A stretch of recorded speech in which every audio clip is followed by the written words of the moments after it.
So after these Rochester rideshare groups pop up, Uber explains drivers' low fares. The good thing is that drivers are hitting social media hard and sharing their stories. And this is the way to really win this battle in the court of public opinion, right? Educate as many people like this young lady did. Just check out her video.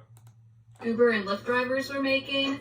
I just had an hour and 15-minute long drive on a Friday night to an Atlanta stadium, and Lyft paid me $21, but they charged my passengers $52. So Lyft took 60% of what they are charging for their rides, and this is my full-time job. I am a 5-star gold Lyft driver, but Lyft feels I only deserve 40% of the pay.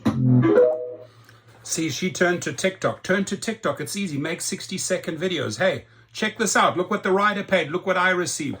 We've got to literally shame them, right? They've admitted in Colorado court. That's why they sued Colorado. They got slapped down. They lost. They admitted we don't want to be shamed. So we know their vulnerable point.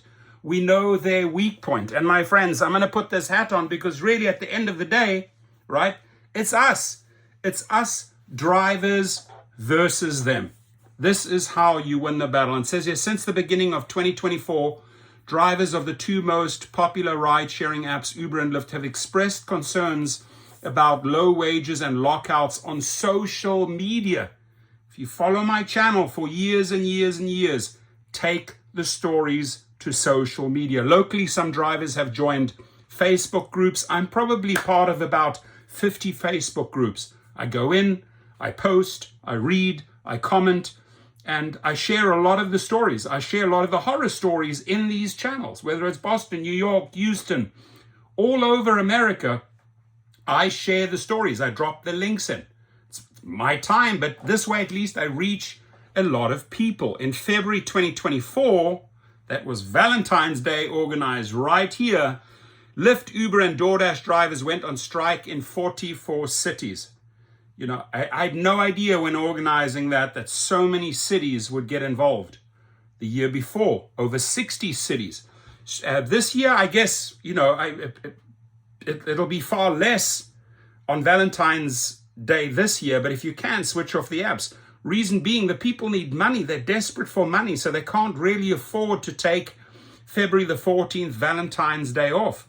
Strikers took to airports in major cities such as Washington, D.C. and Chicago to protest low wages, driver conditions, and lack of transparency. Do it again this year, February the 14th, no love. Since the protests, Uber and Lyft have established minimum hourly pay for their drivers and will distribute back pay to drivers who were underpaid between October 11, 2015 and July 31st, 2017 in New York. The two settlements total $328 million that they stole from drivers in one state.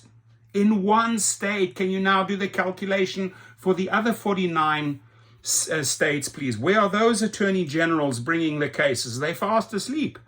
Write to your attorney general. Hey, New York, $290 million wage theft by Uber. 38 million from Lyft. Why are you not acting, my attorney general? So costs associated with U.S. rides insurance have increased by roughly 50% per trip. They're buying insurance low and they're selling it high in the last 3 years.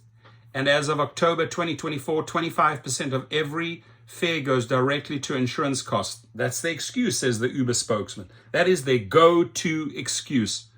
But they're not disclosing how low they're buying it for, but they sure selling it high in form of external fees, right? Again, it's us versus them.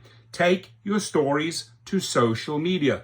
Uber and Lyft require all drivers to provide proof of insurance coverage outside the ride-sharing companies. Why do we have to pay ride-sharing insurance twice? Why do I have to pay commercial insurance in California with them and then have my own commercial insurance? It's ridiculous. It's gouging, my friends. All rideshare drivers in New York State must have additional commercial auto insurance. Uber offers commercial auto insurance coverage and Lyft maintains third-party liability insurance for drivers as long as the app is active during the accident. Heather Roberts, a rideshare driver, has been working for Uber and Lyft for 8 years and began working with Lyft shortly after its establishment in Rochester. Roberts says rideshare in New York State can become expensive for part-time drivers due to the mandatory commercial insurance. They lose a lot of drivers because they might have a little fender bender and then insurance won't cover it. If you have a little fender bender, my suggestion here, get it fixed yourself, right? Maybe you have a friend of a friend who could take a dent out. Going through the insurance, it's going to get brutal. You know, you have a $2,500 deductible. Despite the insurance costs, Robert says the hourly minimum requirement for NYS drivers has been helpful to her and her children. So Rochester rideshare drivers, turn to Facebook. Please, everyone turn to Facebook and bring your stories like this young lady did. Just bring your stories to Facebook, to TikTok, to Twitter, you name it, to YouTube like I'm doing right now. Please comment. Thank you.